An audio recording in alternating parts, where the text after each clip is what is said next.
Persuading people to take the actions we want can be hard.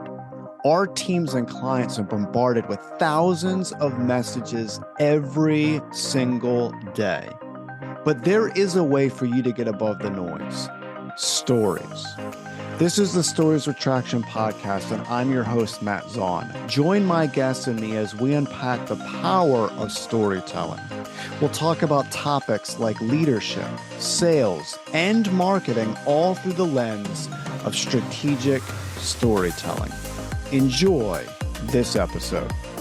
I am fascinated by today's topic. Now, it's something that we've never discussed on the Stories with Traction podcast, but it is very timely. We just experienced Black Friday, and now we are quickly heading into the holiday season, where one of the main things that a lot of companies are thinking about is how do we get our products to our customers? Today, I'm joined by Andrew Serby. He is the founder of EnterMarket, a full-service third-party logistics provider supporting the broad and maturing needs of companies operating in wholesale, retail, and the e-commerce space. Andrew, welcome to the Stories with Traction show. Thank you so much, Matt. Thanks for having me. I appreciate your time. I know how busy you are, so I really appreciate you sharing insights with us. Before we get into those insights, can you just give us a little bit of background on your company? No problem, Matt. I founded a company called EnterMarket 22 years ago with the idea of servicing small to mid-sized businesses with a sophisticated warehouse solution. Did that for 20 years, and 2 years ago, made the change to bring on investors and grow the company substantially. And so the last 2 years, I have focused on buying other companies like my own and creating a national third-party logistics footprint that solely focuses on small to mid-sized companies, consumer product companies, and their fulfillment needs. So here's why I wanted to have you on, Andrew, is because I think there's a tremendous amount of frustration right now with companies that feel that they're competing with how quickly Amazon can deliver products. So we've been basically primed as a culture that, do you like that? Primed as a culture, Absolutely. Amazon Prime, that in 2 days, we get our stuff. And if it's longer than 2 days, we get frustrated. And a lot of companies are trying to figure out, how do they expand their warehouses? How do they figure out how to set up channels to get products to their customers quicker? So can you take us through recognizing the frustration, but some of the things that organizations can do in order to at least have the customer perceive that they're getting their stuff quicker?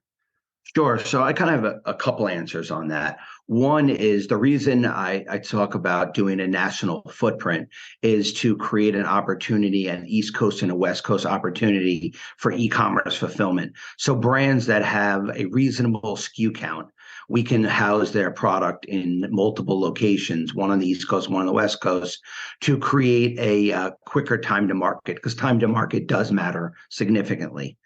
The other factor I would say is that while people think they want orders in 2 days, they really want a tracking number within same day, next day. And we find that consumers are calm as soon as they have a tracking number that it's shipping. And if it takes 3 or 4 days to get it, we don't see the type of customer frustration. We find the customer frustration happens when they don't get a tracking number within 2 or 3 days. If it takes 2 or 3 days to get a tracking number, and I talk to our warehouses a lot about this, because I tell the story, I do this for a living, and I order something, and if I don't have a tracking number the next day, I think the company's a hack, and I'm frustrated, and I assume my order's not coming. And I do this for a living. And so I think it's very important to understand as a brand that you have to work with a warehouse that's getting your orders out the door, which will lower your customer service complaints. And if it takes a few days extra to actually arrive, you will not hear that problem. So this is fascinating to me because this ties into an element of communication, right? So what I'm hearing you say is that if the customer has that communication, they're getting that email and explaining to them when it will be at their doorstep, they're set at ease a lot more. And it's amazing the experiences that companies can do with this. They can actually be creative. So as soon as you said that, it reminded me of a story. Last year, I was ordering something for the holidays, and I'll never forget. It was a smaller company, and the lead time was pretty long. It was well over a week for them to get it to me, but yet the email communication was phenomenal. I got that tracking number right away.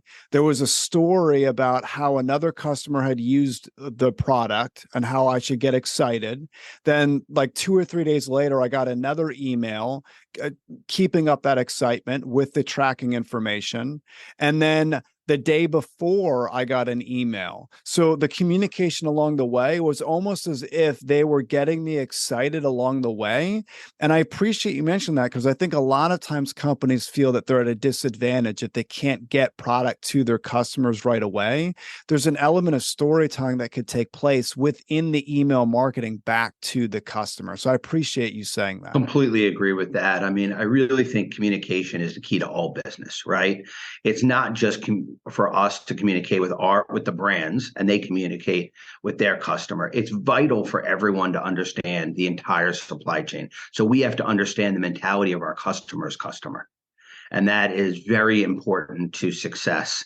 And we have to provide them the tools that they can answer their customers' questions. So real-time tools, accurate, up-to-date, is crucial to providing a good customer experience in e-commerce. So you mentioned understanding the customer of the customer of the customer.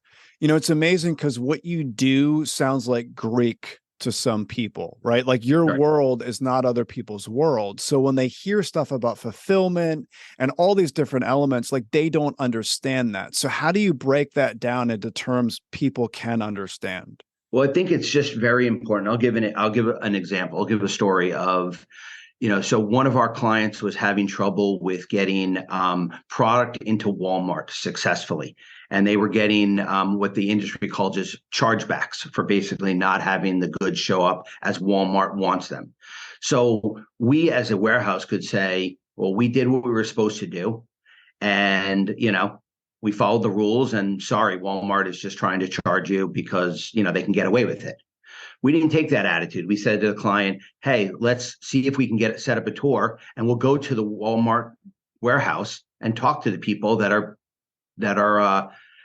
levying these charges. And, so we showed up, we figured out, we spoke to them, we figured out what would help make it go away. And the whole situation went away. So it's not just about talking to our customer, it's getting to the next level and understanding what's important to their customer to provide a better service. Crucial that we don't just go one deep in the supply chain. We go every direction and try to be a great provider to these consumer product companies that need this help. So I appreciate you mentioning going to the warehouse, because I've heard numerous stories of leaders going into a warehouse and taking a learning tour, actually learning all the different aspects of the warehouse so they know what it looks like, what people on the ground are doing, how they're even seeing their product. A story comes to my mind. I hope I'm getting the company right. I believe it was Barefoot Wine, where the owner of the company went into a warehouse and recognized all the crates looked exactly the same. So they started to color code their wine so that they knew that the employees were going to treat it with respect, because they continued to connect with those warehouse employees. So there was less wine being broken because of the warehouse employees having a relationship with the owner. So there's something to be said of going into a warehouse and actually seeing what's taking place so we understand it. So I appreciate you mentioning that. Yeah, I completely agree with. I ask our clients to visit their location, try to be once a year. And I explain to them how crucial it is for you to show up and the people that do the work every day on the floor to meet you, and for you to show your appreciation to the people that have hard jobs working on a warehouse floor. So I do think that it all comes down to personal communication. and a personal touch, I think, is crucial to business, especially in the small to mid-sized businesses. That personal touch and that sense of caring goes a long way.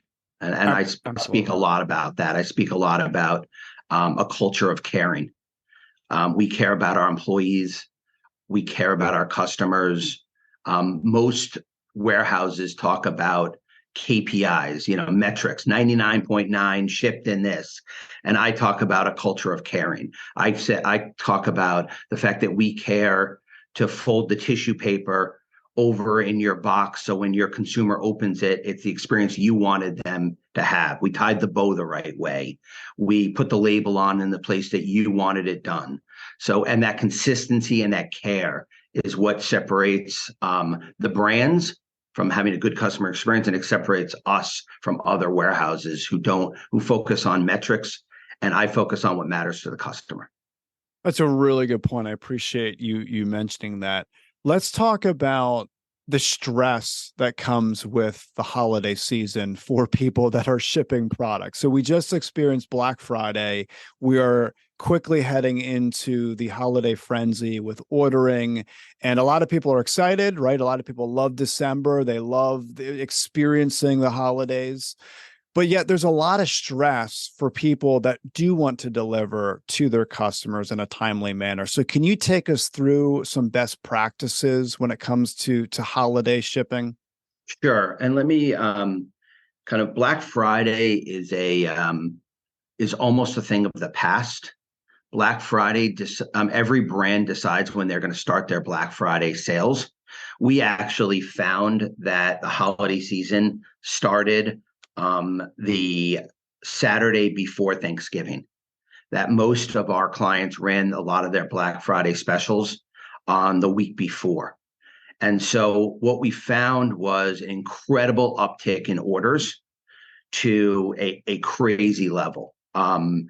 We have experienced 3 times order volume than we did last year. Goes to growth, but it goes to a lot of factors. But we're finding e-commerce is just booming, absolutely booming. And so we hit our holiday peak, starting our peak the Saturday before, and it has not stopped yet, and which is wonderful for our brands. But it creates a lot of stress for the warehouse. The warehouses are working 7 days a week. We normally ship every e-com order within same day or the next day. And this time of the year, we're probably out 2 or 3 days, which creates that stress that I talked about and the increase in customer service calls. So when you get 3 times or 5 times the volume, it's just harder to keep up to that same service levels. So this is where small to mid-sized brands need to communicate. And we as a warehouse need to listen to our customers and get the orders out in the priority that they ask us to get out. And what will happen is by tomorrow, we will catch up from the last couple of weeks. But this 2 weeks has created a lot of stress for the employees who are working 7 days a week, and for the customers who are having to field more customer service calls. So anxiety is high. The good news is we're still 3 weeks out from Christmas, and it will hit a steady state from here out. The worst is behind us. This was the peak of Christmas for us, these 2 week period. Now, leading up to Christmas, though, what are some you continue to mention communication? So communication with warehouse employees. What does that look like with the weeks leading up to Christmas? What could some individuals do to make sure they're making those connections? I just think it's very important to set expectations as a brand on your website.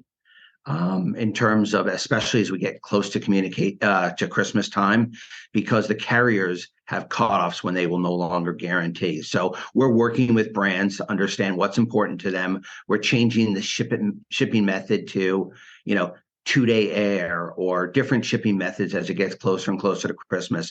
But you as a brand, it's crucial that you communicate and you stick to what you said, and we deliver for Christmas, because there's nothing worse than people having expectations and being disappointed. You'd rather pass up a few sales by communicating and not getting an order than failing on a customer. That's my opinion.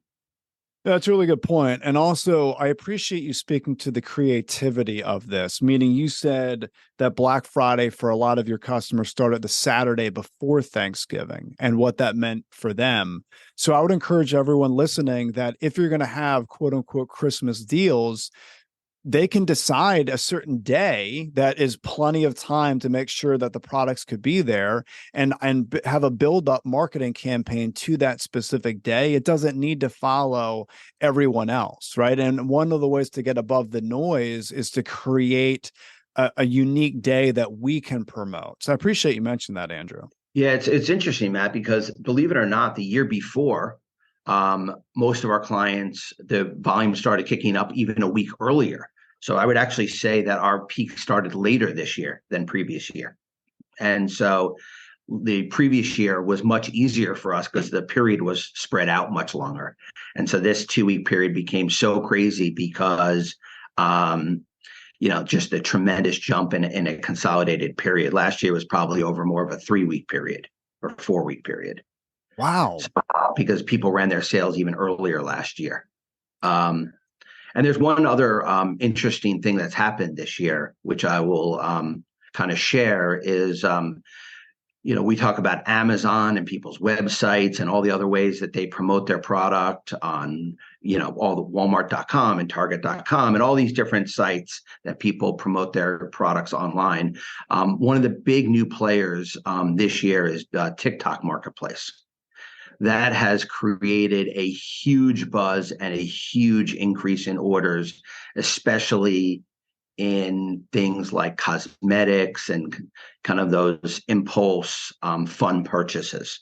All right. So I have to ask you, because I would venture to say, based on what I know about my audience, that the overwhelming majority of my audience is not on TikTok. Right. But their So, kids are. but their kids are. So Yeah. good point. What would be some things that you would even mention regarding TikTok Marketplace that people should be aware of? I mean, to be honest with you, it's really only become a relevant marketplace in the last 3 or 4 weeks. But from an e-commerce brand, we have seen some brands have, it's tripled their volume. I mean, it's the biggest channel they have right now. And so it's here to stay and it's only going to grow.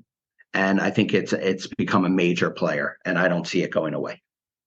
Wow. All right. So essentially, because it's going to continue to take over, this will be something that companies are going to need to figure out. I think that depending on your product, right? Depending on your demo and your product, I do think that the TikTok marketplace will be a major player and it will become, you never thought about TikTok marketplace before, maybe I mentioned it or in the last few weeks, but it'll be a common, platform for purchasing over the next year. So I've never heard of it. I'm not on TikTok myself. It's not where my prospects and clients are, but I understand what could happen based on what you're saying because I know how powerful of a I don't platform think it there's is. a question that you will be in a year from now. You'll be like, of course, people buy stuff on TikTok Marketplace versus never hearing it, hearing of it before. Sure. Wow. Okay. Well, I've learned a lot from you today, Andrew. I appreciate your time. There's three things in particular that I'm going to have as takeaway from our conversation.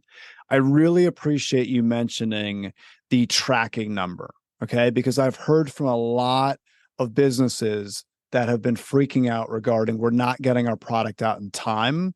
I think there needs to be a perspective shift that if the communication's right, and they can even be creative about it, adding different stories and messages in their marketing emails back to the customers after they purchase with the tracking number. I really appreciate that point.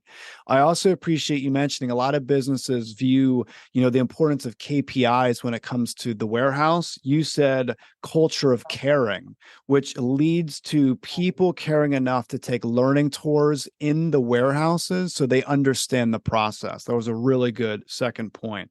And then the third point you mentioned, again, it ties into communication and creativity, we can decide when the promotion starts. So you had mentioned, this year, the Saturday before Black Friday, and even in years before, weeks before that, we can decide, hey, this is the day we're going to do our marketing campaign. This is when we're going to push the messages out. And we could take advantage of getting above the noise, because if everyone's doing something at the same time, we're going to stand out by being creative. So those are three of my takeaways. I know people listening might have gotten other takeaways, and you might have caused a lot of interest based on what you do. So if people want to get more information on you and your services, where's the best place they can go to get that information? I mean, they can reach out to us on our website at verdefulfillmentusa.com. And I think, Matt, you'll publish that in writing for me. And just happy to help, happy to answer any questions. Don't feel like I'm going to pitch anyone on new business. Always just happy to help people and create long-term relationships. So that's what we're all about. And if I can help anyone and give any advice, always happy to be there for anyone. Perfect. I will include that in the show notes. People can just click and go right there. Andrew, thank you again for your time. I very much appreciate our conversation. Matt, I appreciate being on, and I hope you have a wonderful holiday. Thank you for listening to the Stories with Traction podcast. Please leave a review, since positive reviews will make it easier for others to find this conversation. Next episode will launch on Friday at 8 a.m. Eastern. Until then, remember, if you want to persuade with power and inspire those around you to action, you must share more stories.